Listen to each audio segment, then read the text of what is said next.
നമസ്കാരം, കൊട്ടാരക്കര മീഡിയയിലേക്ക് സ്വാഗതം. ഛത്തീസ്ഗഡിലെ നാരായൺപൂർ ജില്ലയിൽ സുരക്ഷാ സേനയുമായുണ്ടായ ഏറ്റുമുട്ടലിൽ 2 ഉന്നത മാവോവാദി നേതാക്കൾ കൊല്ലപ്പെട്ടു.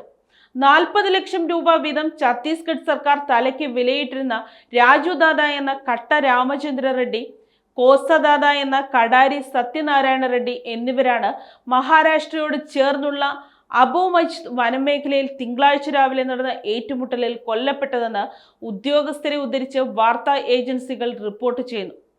നിരോധിത സംഘടനയായ കമ്മ്യൂണിസ്റ്റ് പാർട്ടി ഓഫ് ഇന്ത്യയുടെ കേന്ദ്ര കമ്മിറ്റി അംഗങ്ങളായിരുന്നു ഇരുവരും. മാവോവാദികളുടെ നീക്കത്തെക്കുറിച്ച് ലഭിച്ച രഹസ്യ വിവരത്തിന്റെ അടിസ്ഥാനത്തിൽ സുരക്ഷാ സേന തിരച്ചിൽ നടത്തുന്നതിനിടെയാണ് വെടിവയ്പുണ്ടായതെന്ന് നാരായൺപൂർ പോലീസ് സൂപ്രണ്ട് റോബിൻസൺ ഗുനിയ പറഞ്ഞു. മണിക്കൂറുകളോളം നീണ്ടുനിന്ന വെടിവയ്പിനൊടുവിൽ 2 പുരുഷ കേഡർമാരുടെ മൃതദേഹങ്ങൾ സംഭവസ്ഥലത്ത് നിന്ന് തന്നെ കണ്ടെത്തുകയായിരുന്നു. ഒരു AK-47 റൈഫിൾ, ഒരു ഇൻസാസ് റൈഫിൾ, ഒരു ബാരൽ ഗ്രനേഡ് ലോഞ്ചർ, വൻതോതിൽ സ്ഫോടക വസ്തുക്കൾ, മാവോയിസ്റ്റ് ലഘുലേഖകൾ, നിത്യോപയോഗ സാധനങ്ങൾ എന്നിവ സ്ഥലത്ത് നിന്ന് കണ്ടെടുത്തതായും പോലീസ് അറിയിച്ചു.